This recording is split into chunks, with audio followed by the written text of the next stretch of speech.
జ్యోతిషాభిలాష మిత్రులకు స్వాగతం. ఈ వీడియోలో మనము డిసెంబర్ నెలలో మకర రాశి వారికి ఎలాంటి ఫలితాలు ఉండబోతున్నాయో తెలుసుకుందాం. మకర రాశి వారికి 2 రాహువు, 3 శని భగవానుడు, 5 6 గురువు, 8 కేతు ఉన్నారు.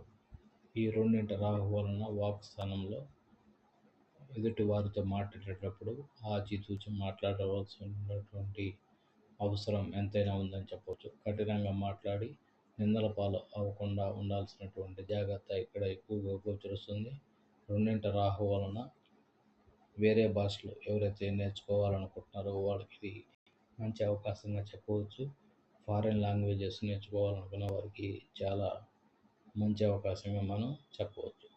సో 2 రాహు వలన కుడికనికి సంబంధించి జాగ్రత్తగా ఉండవలసిన అవసరం ఉంది.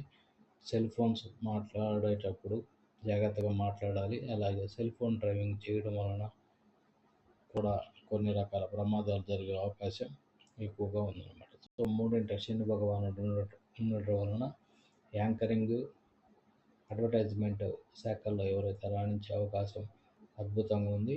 గొంతుకు సంబంధించినటువంటి వృత్తితో ఎవరైతే ఉద్యోగాలు చేస్తుంటారో వాళ్ళకి మంచి అవకాశంగా చెప్పవచ్చు.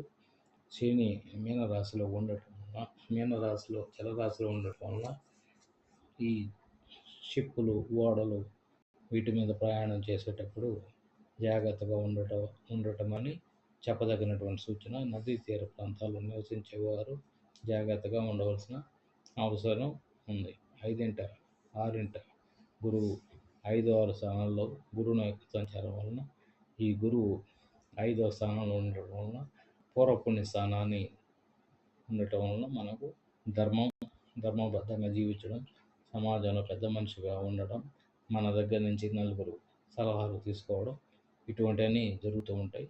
సంతానంతో కూడా సఖ్యత ఉండి వివాహం కాని సంతానం ఎవరైతే ఉంటారో వారికి వివాహం నిశ్చయించడం కూడా జరగబడుతున్నది. అలాగే మనకు 8 ఉన్నటువంటి కేతు వలన ఆకస్మిక ప్రమాదాలు జరిగి అవకాశం ఎక్కువగా ఉంది. కాబట్టి ఈ మకర రాశి వారు కేతుకు సంబంధించినటువంటి ధ్యానం చేసుకోవడం, రాహు సంబంధించినటువంటి ధ్యానం చేసుకోవడం చెప్పదగినటువంటి సూచన. స్వస్తి.